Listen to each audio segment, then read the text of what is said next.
Salut à tous, bienvenue sur Direct Snap, j'espère que tout le monde va bien aujourd'hui. On se retrouve pour une nouvelle vidéo avec Alexia.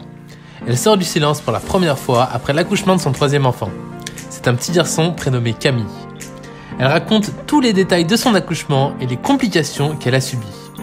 Allez, je vous en dis pas plus, je vous laisse découvrir les images. N'hésitez pas à partager vos réactions en commentaire. Bonne vidéo à tous. Petit coucou Facecam pour vous remercier pour tous vos messages et m'excuser si vous voyez qu'il y a marqué lu et que je n'ai pas répondu. Franchement, c'est impossible de répondre à tout le monde. J'essaye de lire au maximum, mais je ne reste pas non plus trop sur mon téléphone. J'essaye de le poser un maximum aussi pour me reposer parce que c'est vrai que Camille est toujours dans les bras ou au sein, mais ici on m'a dit c'est normal, vu que j'attends ma montée de lait, ben, il stimule à fond et du coup c'est un peu dur de dormir, mais bon, c'est que du bonheur. Du coup voilà, je voulais déjà vous remercier et si Camille me laisse le temps après avoir mangé, parce que là 18h on a déjà eu le repas, j'essaierai de vous raconter un petit peu l'accouchement s'il me laisse vous le raconter, quoi. Bon, désolée pour la télé en fond, mais ça a l'air de calmer Camille et de le laisser dans son petit berceau, donc je vais essayer de parler un peu fort, même si je n'ai plus de voix, parce que j'ai trop, j'ai trop crié.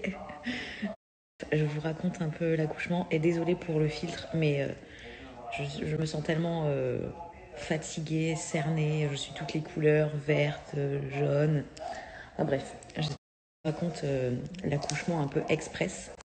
Donc du coup, ça a commencé hier. En fait, hier matin, je ne sais pas si vous vous rappelez, je vous ai posté une photo où je vous ai marqué toujours là, 7h30, enfin bref, ça allait très bien. J'ai un peu mal, mais je me dis, bon, c'est une contraction comme j'avais depuis 2-3 jours. Donc je me dis, bon, ça va passer.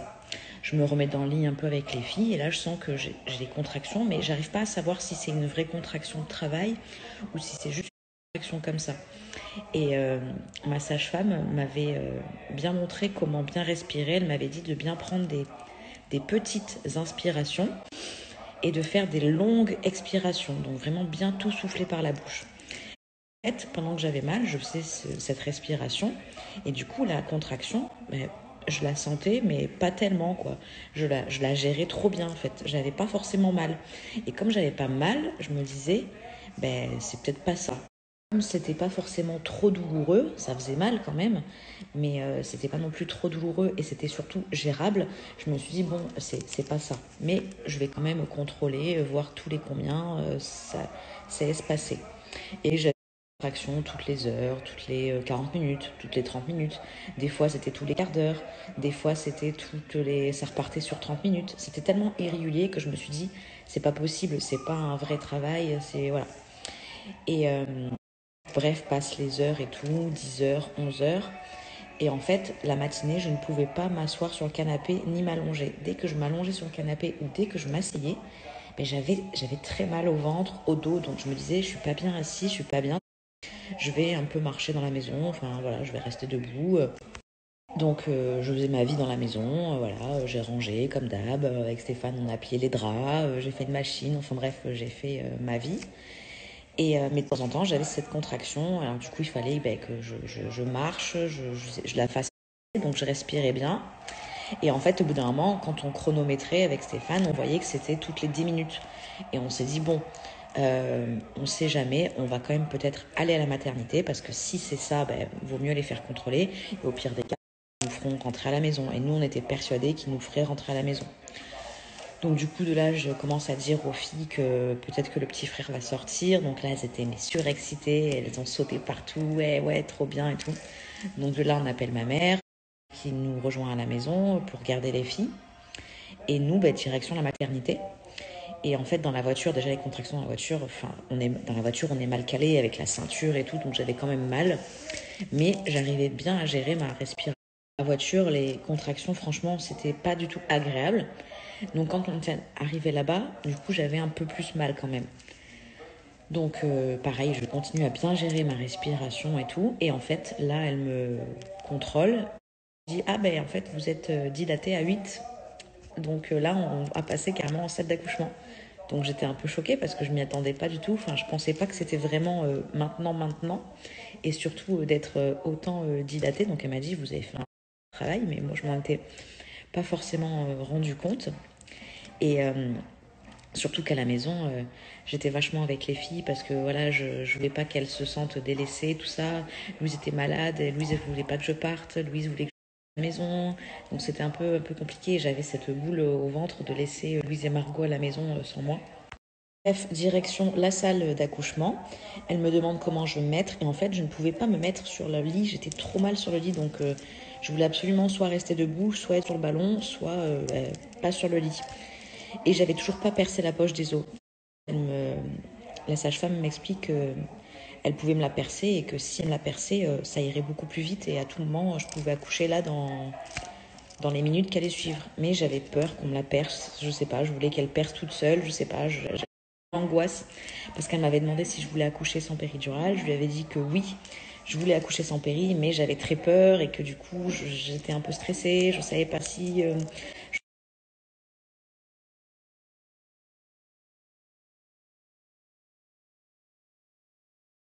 j'avais l'angoisse parce qu'elle m'avait demandé si je voulais accoucher sans péridurale. Je lui avais dit que oui, je voulais accoucher sans péri, mais j'avais très peur et que du coup j'étais un peu stressée. Je savais pas si Du coup, à ce moment-là, elle me dit par contre, bébé est encore un peu haut. Donc, est-ce que vous pouvez, me dit, vous mettre un peu sur le lit, mais assise de manière à ce que bébé appuie. Donc, je dis ok. Heureusement qu'il y avait Stéphane parce que dès que j'avais une contraction, j'avais besoin du bras de Stéphane pour pouvoir m'appuyer très très fort dessus. Et alors Stéphane, je crois qu'il doit être courbaturé du bras et de l'épaule parce que du coup, je lui faisais mettre le bras comme ça et moi, je m'appuyais dessus. Et à un moment donné, j'avais tellement mal que je dis Stéphane, je peux plus rester dans cette position, je suis pas bien.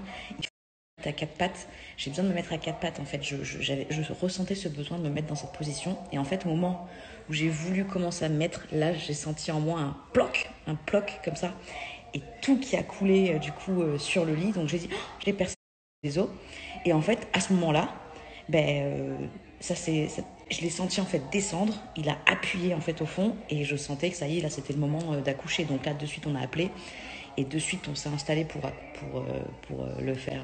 Là, on se met en position, elle me dit, vous voulez vous mettre comment? J'étais de côté, mais de côté, j'étais pas bien avec ma jambe.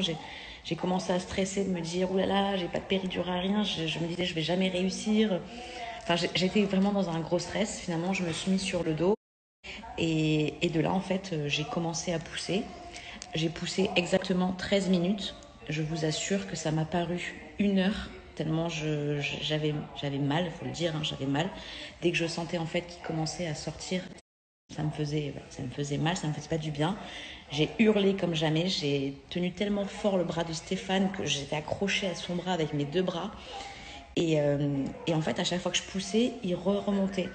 Parce qu'en fait, quand j'ai sorti la il avait le cordon enroulé 2 fois autour du cou. Donc vite, en urgence, ils ont dû lui couper. Donc Stéphane n'a même pas coupé le cordon. Et c'était pour ça en fait que du coup, il remontait à chaque fois. Parce que sinon, je poussais relativement bien. Bref, du coup, j'ai poussé, j'ai réussi après à pousser. Je ne sais pas d'où est venue cette force surhumaine. Et pourtant, je vous assure, hein, je ne veux pas faire peur, mais oui, j'ai quand même eu la douleur. Mais franchement, on l'oublie très très vite cette douleur. Parce que là encore maintenant, je oublié. Il est sorti, on me l'a mis sur moi, on me l'a direct pris parce que voilà, il avait eu le cordon enroulé, tout ça, donc direct on me l'a pris, on me l'a ramené dans les 2 minutes qui ont suivi. Voilà, il était là, c'était que du bonheur. Après, j'ai eu une petite complication, j'ai fait une hémorragie de la délivrance. Alors ça, c'était assez impressionnant. Alors, je vais vous le raconter, mais attention, ça n'arrive pas à tout le monde et je ne veux pas faire qui que ce soit, je vous raconte juste mon expérience à moi, comment je l'ai vécu. Vous savez, quand vous accouchez, après, ils vérifient, ils appuient un peu sur votre ventre, sur l'utérus, pour voir si vous avez du sang qui s'écoule, tout ça. Et moi, en fait, j'avais des caillots énormes qui sortaient et qui n'arrêtaient pas. Et en fait, elle pensait que je perdais beaucoup trop de sang.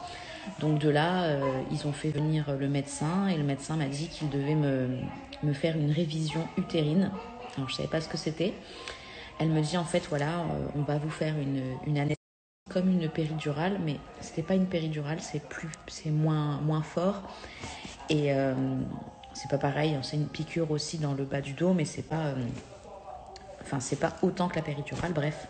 Et elle me dit, après on va la main dans l'utérus et on va venir en fait frotter pour voir si tout est sorti de l'utérus. Alors, je vous dis pas l'état de stress dans lequel j'étais parce que j'étais contente de ne pas avoir fait de péridurale, là de savoir qu'il fallait qu'on repasse à couper. Bref, du coup, je dis ok, de toute façon, il fallait absolument ça pour voir si je faisais pas il n'y avait pas un problème. Donc de là, ils me font la petite péridurale. Franchement, ça, j'ai pas eu mal du tout, rien. J'ai senti instantanément mes jambes un peu s'endormir avec le bas. Par contre, voilà, quand elle a mis la main et qu'elle a essayé de tourner, en fait, l'image, en fait, c'est comme si vous preniez un goupillon et que vous l'avez dans un biberon. Et ça, franchement, je l'ai mal vécu parce que j'ai pas eu mal, mais c'était tellement désagréable que cette douleur, c'était tellement désagréable que c'est devenu une douleur. Donc, du coup, ils m'ont mis le masque, effet délirant, j'ai totalement déliré. Je pensais qu'aux filles. Au final, il restait rien dans mon utérus. Elle m'a dit, c'est juste que voilà, ça arrive et puis vous êtes à votre 3e accouchement. Puis c'était aussi un gros bébé, donc ça pouvait être l'utérus aussi qui était un peu fatigué et qui prenait un peu plus de temps, voilà, pour reprendre sa place. Donc après voilà, je suis restée en salle d'accouchement jusqu'à quand même tard le soir, jusqu'à récupérer la totalité de mes jambes, tout ça. Et je suis remontée en chambre et puis voilà. Et du coup, comme j'avais perdu beaucoup de prise de sang pour voir si niveau fer ça allait, et comme j'avais l'hémoglobine trop basse et le taux de ferritine aussi trop basse, ils m'ont perfusé, ils m'ont fait une perfusion de fer. J'en aurais peut-être une encore aujourd'hui, je suis pas sûre. Ils devaient normalement revenir me faire une prise de sang. Donc voilà, mais aujourd'hui franchement je me sens bien. Hier j'ai pu prendre douche, ce matin aussi. Enfin je suis un peu fatiguée, mais franchement ça va. Bref voilà, sinon dans l'ensemble, je suis arrivée à la maternité, il était 13h45 et j'ai accouché à 13h35, donc ça a été super rapide. Et dans l'ensemble, ça s'est super bien passé. Comme je vous dis, je pensais vraiment pas réussir à le faire. J'ai eu vraiment ce stress jusqu'au dernier moment de me dire péridurale, pas péridurale. Je me suis dit allez, pas péridurale, mais en fait au bout d'un moment, de toute façon, je n'avais plus le choix. Et voilà, franchement, je l'ai fait et je suis contente de l'avoir fait. Et malgré ces petites complications là, de l'hémorragie de la délivrance, j'en garderai qu'un bon souvenir. Après, comme je vous dis, franchement, j'ai crié. C'était pas une partie de plaisir sur le moment quand j'ai senti la tête passer. Ah oui, et un truc aussi, c'est que du moment où je suis arrivée à la maternité jusqu'à ce que j'accouche, je crois que j'ai quasi jamais ouvert les yeux, sauf quand la sage-femme me parlait et me posait des questions. À la tienne, me posait des questions, mais sinon j'étais dans ma bulle. Je gérais mes contractions avec ma respiration. Je ne pensais qu'à ça, je ne pensais qu'à ma respiration. Et j'avais vraiment les yeux fermés du début à la fin. J'étais dans ma bulle et voilà. Après, c'était tellement beau quand ils l'ont mis sur moi, je vous jure, j'en ai les larmes aux yeux encore.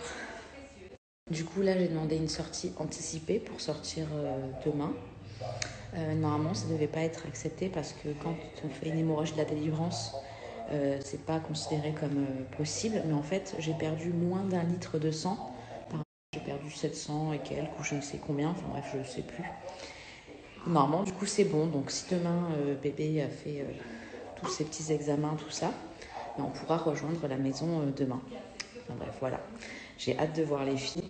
Je vous raconte pas, hier, je les ai eues au téléphone et Louise qui pleurait, qui me disait « Maman, tu me manques, maman, c'est quand que tu rentres ?»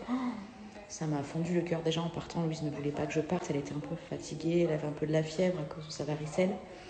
Et elle n'était pas bien. « Pars pas, maman, pars pas. » Mais il fallait que je parte, donc je voulais bien parler, tout ça. Ça, c'était difficile aussi. Mais là, je les ai au téléphone, elles sont trop contentes. Elles ont toujours un petit mot pour Camille et tout. Alors, bref, je suis soulagée de me dire qu'elles, comme je disais, je suis soulagée qu'elles vont bien parce que quand je les ai au téléphone, elles sont toujours trop contentes. Elles m'ont fait plein de dessins, elles m'envoient des photos, elles me font des petits messages. Enfin voilà, je leur manque, mais je sais qu'elles sont très bien et que voilà. Donc j'ai hâte de les retrouver.